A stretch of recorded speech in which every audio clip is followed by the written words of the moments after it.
faire ici à Kinshasa, ça ne va pas parce qu'il y a la malnutrition qui est en train de régner ici à Kinshasa. Tout est cher, même le pain.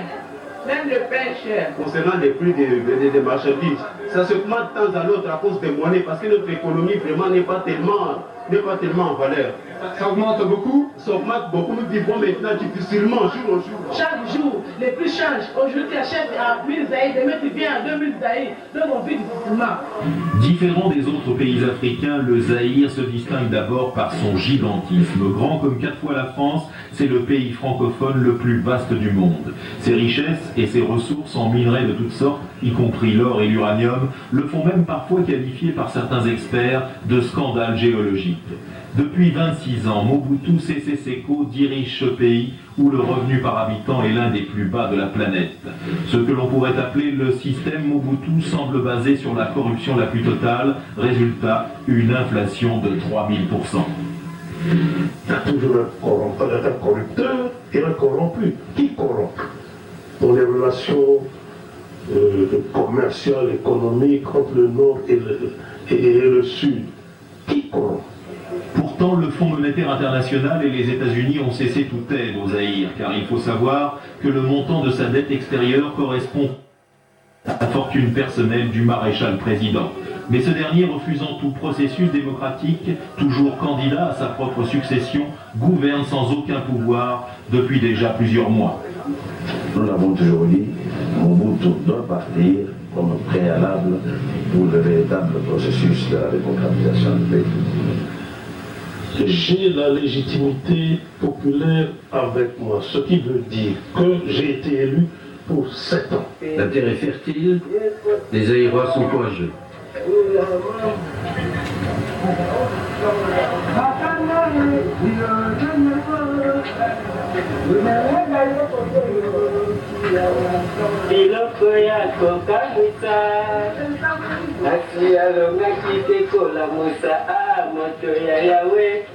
Ata ozali libulu ya falaka makiliwa ezali kaka moto toyaka kokuta mokili yango lokola te. Cette plantation de canne à sucre s'étend à perte de vue et encore plus loin jusqu'à la frontière angolaise. 8000 travailleurs y jouent de la machette. Ils sont payés à la coupe.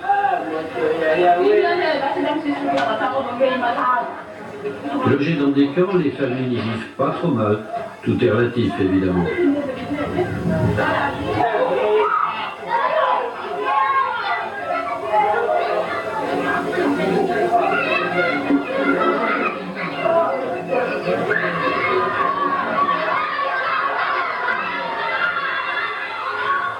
Construction en dur, cantine avec les produits de première nécessité, une école et même un dispensaire. On y prône, sans trop de succès semble-t-il, la limitation des naissances. Au niveau de l'employeur fait de l'effort. En tout cas, l'employeur comme tel se tracasse pour pouvoir résoudre les problèmes de l'employé, des travailleurs. C'est la santé. Si vous tombez malade, qu'est-ce que vous faites? La santé, au niveau de l'employeur, il n'y a pas de problème. Ça, c'est en tout cas. Même au niveau des salaires, les problèmes se posent au niveau de l'État zaïrois. Parce que c'est l'État zaïrois qui doit arriver à résoudre les problèmes du salaire. Et non l'employeur. L'employeur, de son côté, fait un effort. Mais avec l'instabilité de la monnaie, bon, vraiment, on n'arrive pas à bien vivre.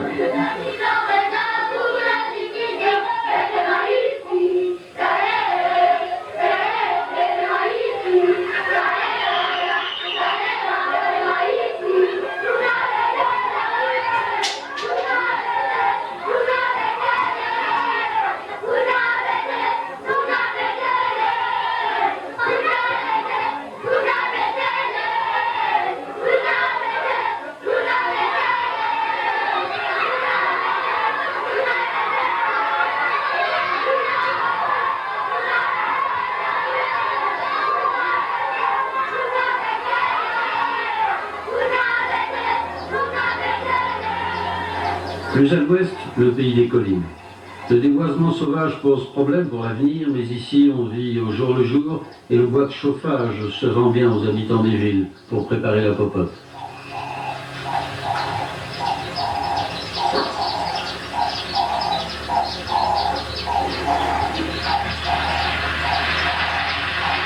Au détour d'une piste, un feu de brossage.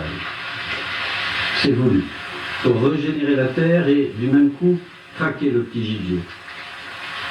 Les rats surtout, des mulots qu'on ira dénicher ensuite dans les galeries où ils ont trouvé refuge, le repas du soir.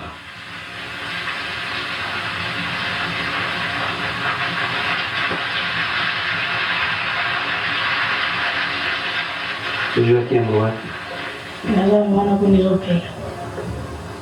Et au conseil de donc il me dit qu'il les a pris là au feu et qu'il les a pris parce qu'il venait manger. Et au collège de Nengening.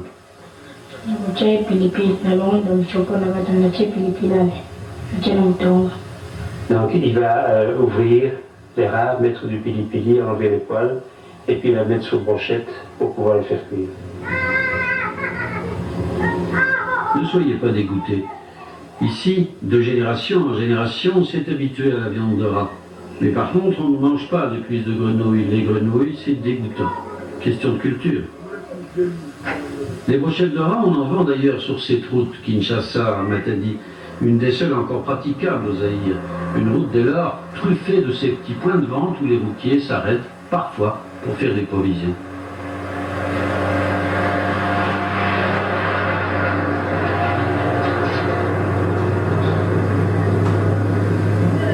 Combien ça coûte 10 000 zaïres. Vous en vendez beaucoup? Oui. Aux routiers qui passent? Oui. Aux chauffeurs, tout ça? Combien par jour vous en vendez? 200, 500. 500 brochettes ou 500 bêtes? 500 bêtes. 500 bêtes. Et qui est-ce qui vous les apporte? Vous allez les chercher vous-même dans les champs? Oui, nous-mêmes. Avec tous les enfants, là. Et on prépare ça avec du pili-pili? Oui. C'est bon? C'est bon, c'est goûtant. Il y a longtemps que vous mangez ça?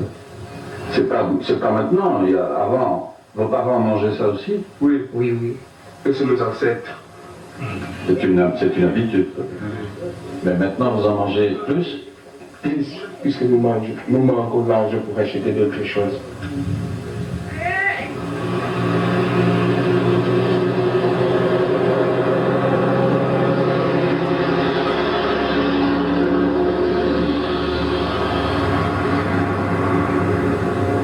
La route Kinshasa-Matadi, tout un poème. Mais surtout, le cauchemar des automobilistes. Tantôt de l'asphalte encore en bon état, puis l'enfer. L'enfer pour les pneus, les amortisseurs et les reins. Le trafic est intense, mais les pannes et accidents sont monnaie courante.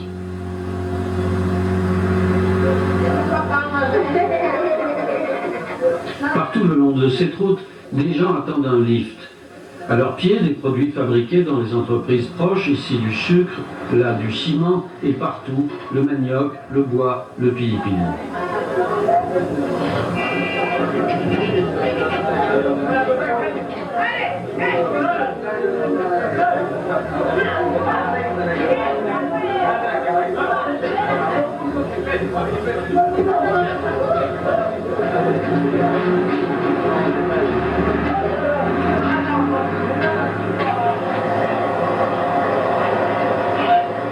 Et le voilà l'enfer. Plus question maintenant d'éviter les trous, il faut les choisir. En zigzagant, ce qui, vu le trafic, offre le spectacle d'un étrange et dangereux ballet.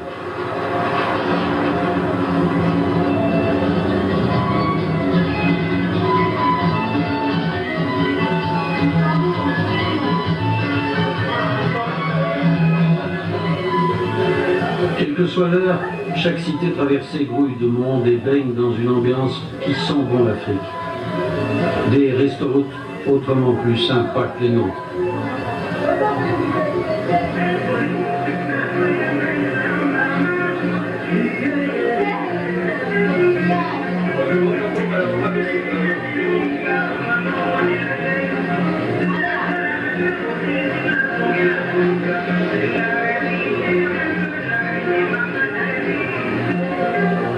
Et des plats auxquels on a envie de goûter, même si on ne sait pas trop bien de quoi ils se composent.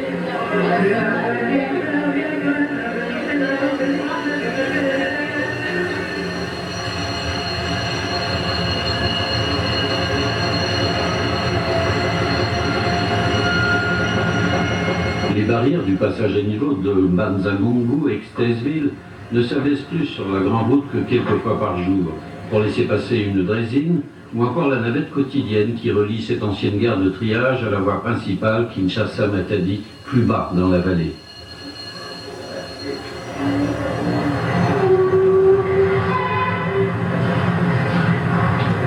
Les passagers attendent patiemment le départ d'une navette hypothétique, heure zaïroise. Faute de trafic, la végétation a repris ses droits. Et cette gare, qui était autrefois une des plus importantes du pays, semble aujourd'hui figée et donc condamnée, à l'image de toutes les infrastructures du Zaïre. Sur le quai, des étudiants de la petite université locale parlent de leurs problèmes. Le mal zaïrois réside d'abord à la personne de Mobutu. Le mal zaïrois réside à la personne de Mobutu, ce qui signifie que si par exemple au Zaïre, il y a beaucoup de mauvaises pratiques, tout part de Mobutu. La corruption. Si lui-même par exemple corrompt ceux qui travaillent avec lui, et cette habitude qui est vraiment généralisée dans tous les pays, ça part à partir du président. Et les changements auxquels nous attendons, c'est d'abord les départs du président. Puisqu'il est à la tête de tout, de toutes les mauvaises pratiques. Les cas de la conférence nationale, dans d'autres pays, ça marche déjà, mais pour vous ici, ça traîne encore. C'est parce qu'ils veulent, coûte que coûte, truquer les choses. Hein? Les changements, nous parlons des changements. Lorsque les régimes en place quittent, on va instaurer un autre gouvernement. Et ce gouvernement doit être basé sur les changements de mentalité d'abord. Nous devons d'abord changer de mentalité puisque nous avons acquis beaucoup de mauvaises pratiques. Donc la Troisième République normalement doit être basée sur les changements de mentalité. Pour cela, évidemment, vous allez poser la question si nous acceptons encore d'être pauvres pendant plusieurs années. Nous acceptons, mais nous voulons d'abord un changement. Il faut que les changements soient d'abord acquis et nous allons accepter pendant un certain nombre d'années. Observons encore ceux qui prendront le pouvoir. Et j'espère qu'au début, ces gens ne vont pas nous décevoir. Et ça ne vous ennuie pas que des gens qui ont travaillé longtemps avec Mobutu prennent le pouvoir demain? Bouze, même Tshisekedi a travaillé avec Mobutu, Bouze Carlibont et Kengo. Puisque nous parlons des changements de mentalité, et nous espérons que ces gens, maintenant, pour autant qu'ils sont maintenant de l'autre côté, ils vont changer aussi leur mentalité, quoi qu'ils aient déjà travaillé avec nous. Ici, je ne peux pas dire que je suis contre qui ou pour qui, je ne peux pas le dire. Mais moi-même, dans mon cœur, je sais de qui est partie, disons, la ruine de ce pays.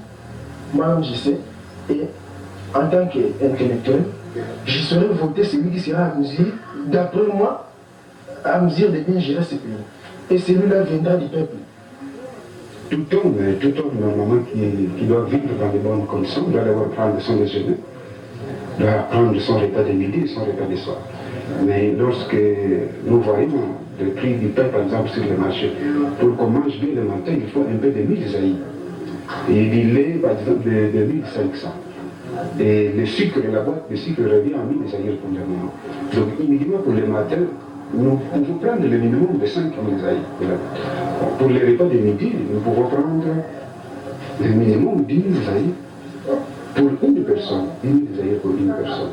Et le soir, ça peut aussi être un minimum de 8 000. Donc par jour, 23 000. 23 000. Et alors il faut multiplier par 30 jours. Et vous avez combien par jour? Mais moi, par exemple, aujourd'hui, je ne suis pas sûr de manger. Mais moi, on n'est pas sûr de manger. Je peux, avec peut-être que j'ai 1000 zaïrs ici, je peux manger avec 1000 zaïrs. Et cela me suffit. Cela me suffit. Parce que je suis abandonné à moi-même. Je suis abandonné à moi-même. Nous sommes très optimistes puisque la richesse des Zaïrois qui est blocage des tranchées, si cette richesse pouvait nous revenir, si on pouvait rapatrier tous les avoirs des dinosaures des Zaïres, nous sommes très optimistes que les changements auxquels nous nous attendons ne pourra pas trop dire. Rencontre dans la même gare avec des volontaires de la Croix-Rouge partant à l'intérieur pour une campagne de sensibilisation contre le sida. Il y a beaucoup de cas de sida à l'intérieur. Bon, le cas de sida, c'est surtout dans les centres urbains. Bon, nous pouvons citer Mbanzangungu, ici, Kinshasa, tout ça. À l'intérieur, c'est rare. Mais si les cas de sida peuvent se faire voir rarement, c'est-à-dire on peut trouver d'ici là 1 ou 2 cas dans toute une collectivité, c'est à cause du trafic. Vous voyez les gens qui partent du centre pour l'intérieur pour faire le petit commerce, bon, n'étant pas habitués, n'ayant pas les notions de religion pour s'abstenir avec les partenaires inconnus, tout ça, on se met facilement parce qu'on ne veut pas dormir seul, on se jette sur une femme, la femme se jette sur un homme, mais on est atteinte. Puisque pour le moment, quelle que soit la beauté d'une femme, vous la voyez en train de luire et tout ça, mais elle est peut-être porteuse de virus, donc autant s'abstenir.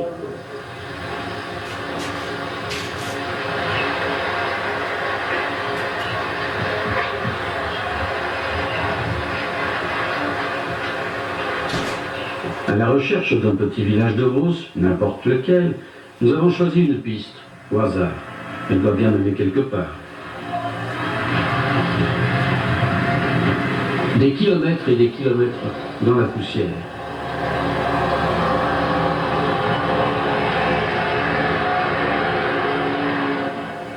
La piste, d'abord large, se rétrécit ensuite pour ne plus être bientôt qu'un chemin de terre rouge filant entre les hautes herbes. En fin de village. Et coup de chance, c'est dimanche aujourd'hui, la population n'est pas au champ. Nous sommes, nous dit-on, à Kivakalongo.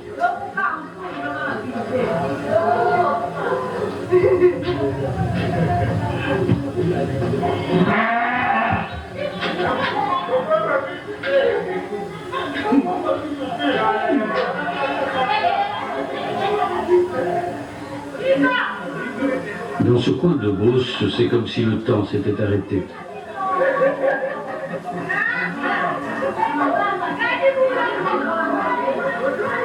La vie coule, paisible, immuable, au rythme des traditions bantoues et sous l'œil du chef de village.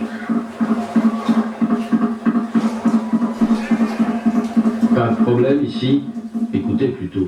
Nous vivons difficilement pour le moment. Nous vivons seulement avec nos champs. Qu'est-ce que vous cultivez? Nous cultivons des bananes, des haricots, des pâtes douces, des lianes, des manioc. Et vous vendez ça? Oui, nous vendons ça. Pour ça, l'un des grands centres, comme on t'a dit, Boma, à Kinshasa on peut être. Et avec cet argent, vous achetez? Avec cet argent, on se procure du sucre, du sel, du vêtement. La viande, vous en mangez parfois? Difficile. Difficile la viande, difficile, parce que ça coûte trop cher. Et comment vous faites quand vous mangez de la viande? Où est-ce que vous allez la chercher là?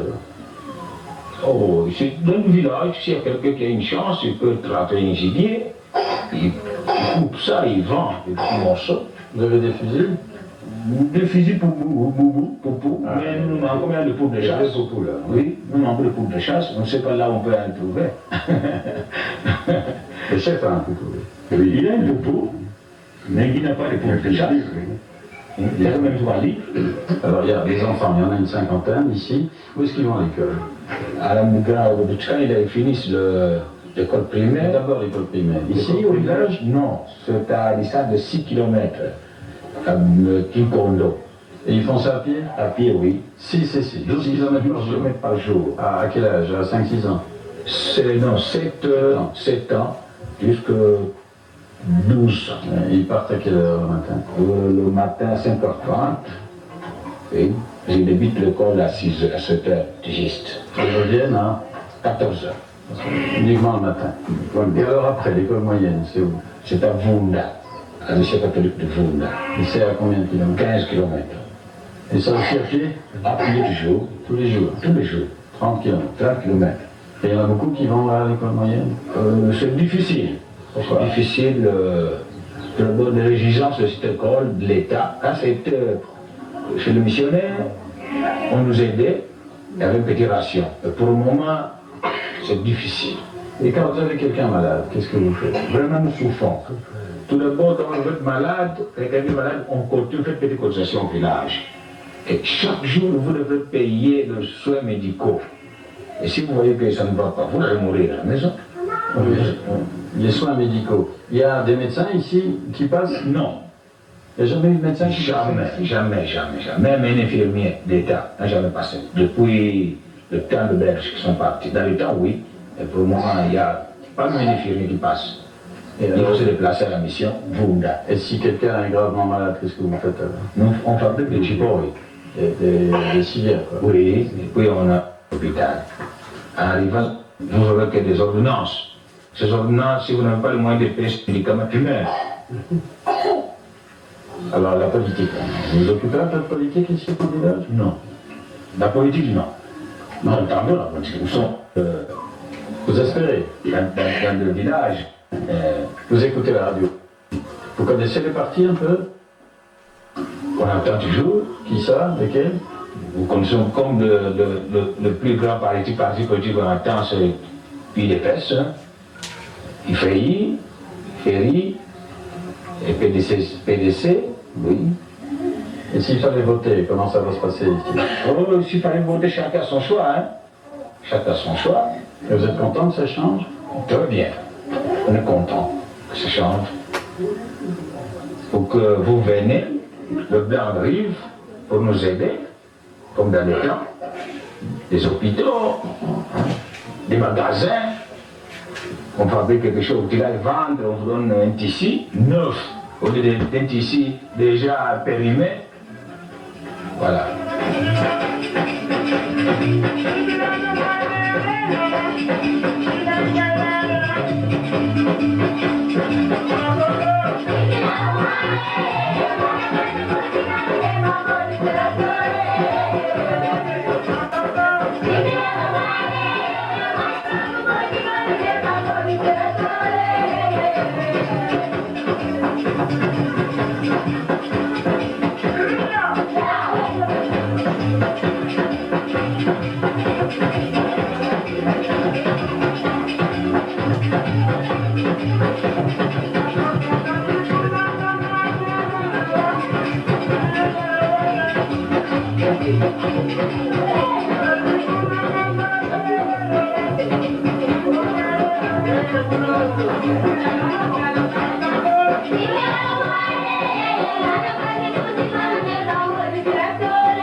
Dans les villes, comme ici à Matadi, c'est à l'église qu'on retrouve la sérénité.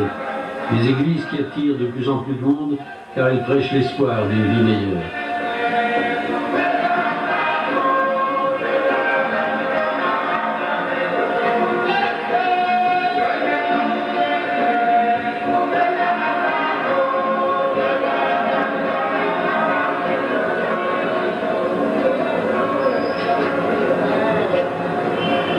Mais dans les rues de Matadi, revoici la triste réalité quotidienne. Délabrement, débrouille et petits commerces évidemment. Un petit commerce alimenté ici essentiellement par des marchandises débarquées au port et qui, comme on dit chez nous, sont tombées du camion. Surtout des articles usagés, venus d'Europe, souliers et vêtements de seconde main, pneus réchappés, etc. La réalité sociale aussi angoissante, avec ces jeunes qui se pressent devant les grilles du port dans l'espoir d'être engagés comme dockers pour la semaine.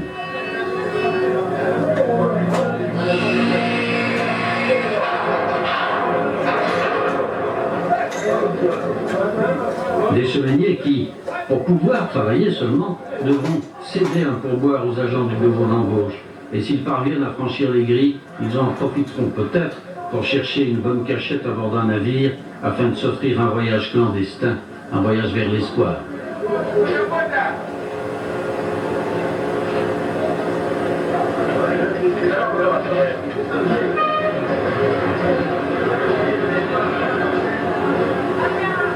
il y a beaucoup de citoyens qui se sont précipités de quitter leur maison pour venir ici, pour tenter la chance d'être embauchés comme séminaires. Mais en arrivant ici, au lieu qu'on les embauche gratuitement, mais les gens qui sont placés dans les services de placement demandent encore l'argent à ceux qui viennent chercher le boulot et pendant qu'ils n'ont absolument rien. On exige par exemple 20 000 zaïrs à instruire pour avoir un laissez-passer seulement pour être embauché comme séminaire. Alors lui-même, il n'a même pas mangé le fils qu'un morceau de chouan dans la maison.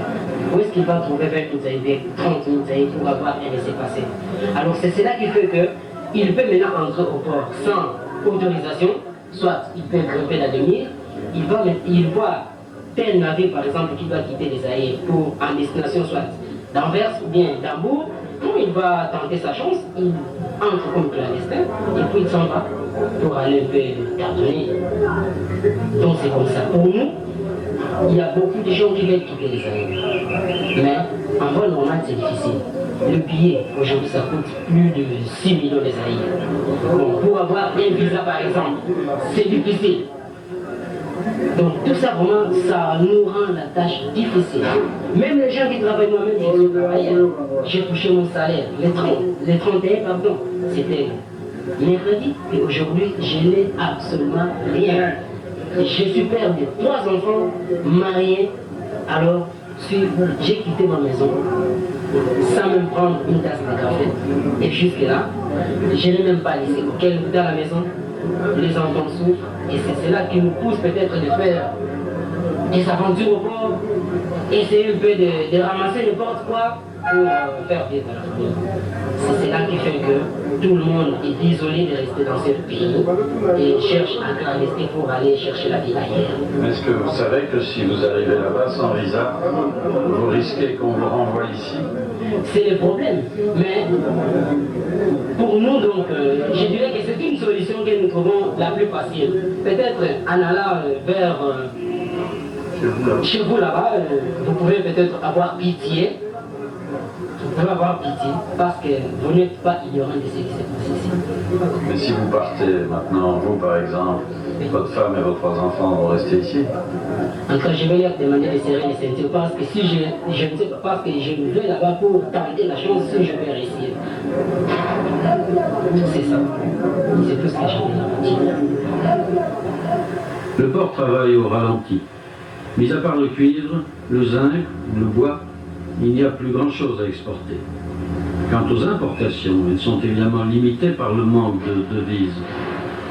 Alors, des navires, on décharge surtout du matériel de réemploi, le rebut de l'Europe. Nos bus, nos voitures d'occasion.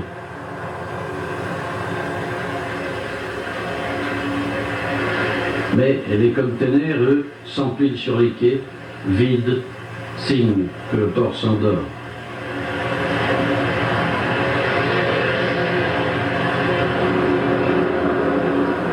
Ici, le coq limbourgeois trouve encore acquéreur malgré son prix, notamment pour les fours des sucrières.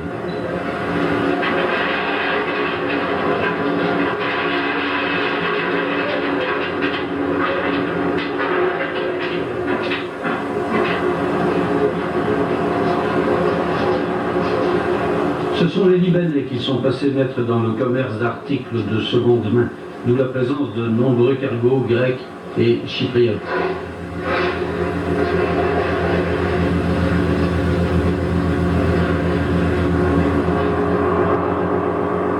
Au bout du quai, des retrouvailles, le Bandundu, dont les passagers clandestins ont défrayé la chronique en juillet à Anvers. Ce temps qu'il faut naviguer devient un peu triste parce qu'on ne réunit pas toutes les conditions. Sécurité? Sécurité, confort, de genre, je parle de sécurité des équipages, tout ceci. C'est un casse-tête pour vous? C'est un casse-tête pour moi parce que, en fin de compte, tous les problèmes doivent être résolus à mon niveau alors que je n'ai pas toutes les données. En fait, il y a un système un peu de démission qui se fait au niveau de plusieurs responsables, ce qui fait que tous les problèmes sont ramenés au niveau du commandant alors qu'il est impuissant. Faut que ça change. Peut-être. Prudent, le commandant. C'est qu'il ne savait pas encore que, début septembre, lors de son retour à Anvers, il allait apprendre, et sans ménagement, que son bateau avait été vendu, comme 6 autres déjà, de sorte que la compagnie maritime zaïroise, qui fut la plus moderne d'Afrique noire, ne compte plus aujourd'hui que 3 bâtiments. L'art de manger son capital.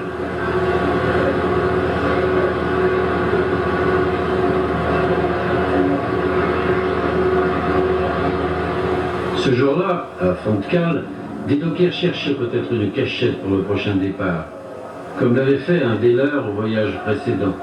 Refoulé au Zaïre, il est remonté à bord aujourd'hui, peut-être pour une nouvelle tentative. Il s'est fabriqué une petite niche dans le cacao et à son aise. Il était clandestin chez vous? Il a été clandestin chez moi le voyage passé. Et vous êtes revenu comment? Je suis revenu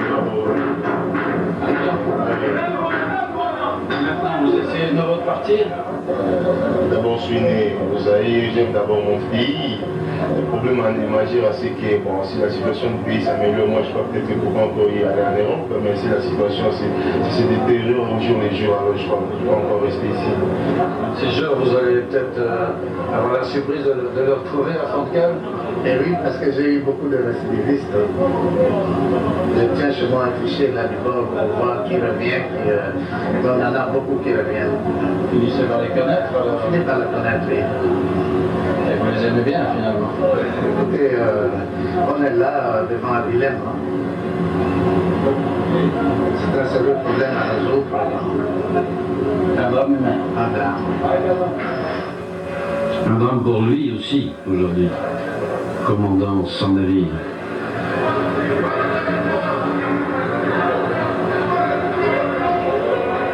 Pourtant, il nous avait avoué avoir refusé plusieurs offres de compagnies étrangères. Il voulait rester au service de son pays. Le voici à son tour peut-être sans emploi.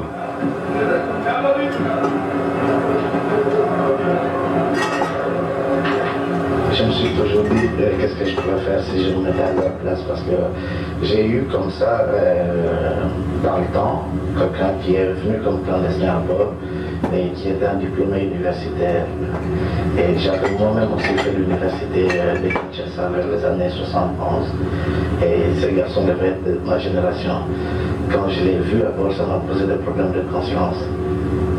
Jusqu'à présent, je me demande ce que j'aurais fait comme lui, si j'étais comme lui, diplômé d'université sans travail, avec possibilité de pouvoir être clandestin à bord. Vous auriez fait comme lui? Je ne sais pas. Je me pose toujours la question.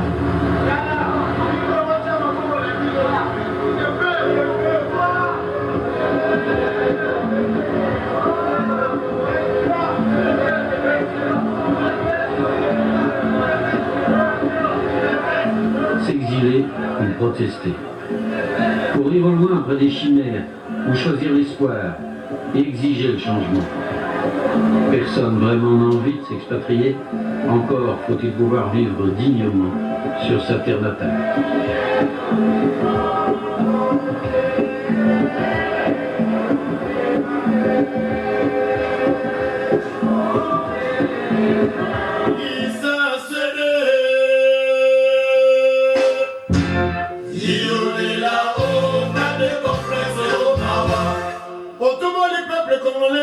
Papa Nzambe Otumo du peuple africain Oluki Kolo Nzambe Bino ba politicien Fobo kapasi na biso Otumo le ngambo Afrique balio Angola balio Brazzaville balio Nagabo balio Nigeria makabo Nigeria makabo Dosara nimo Mukili basi Nalina lobaka sina iko baka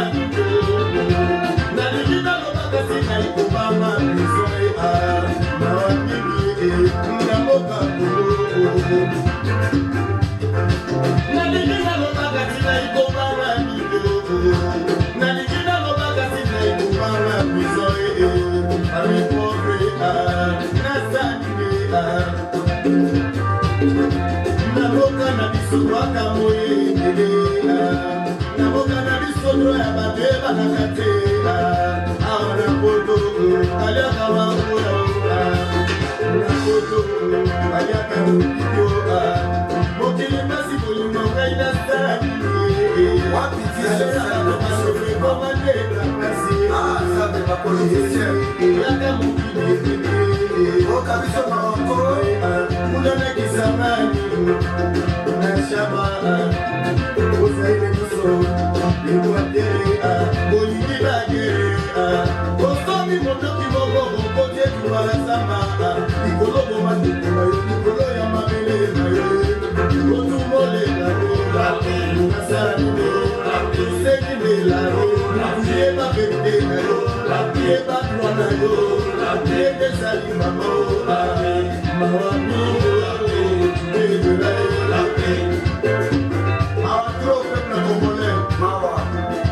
Depuis colonisation, ça fait aujourd'hui 23 ans, il y a souffrance, toza na diamant, toza na mabele nde bapesa biso bomengo, mpona ndimi souffrance wana kobati peuple congolais pas de koza na nyonso emelaka na mboka na biso eza ya biso moza na nyonso baboka mosusu eza kaka badiama bakoki kotima badiama batozongo boyokani ezali Au guide et son peuple, il y a une armée de courtisans.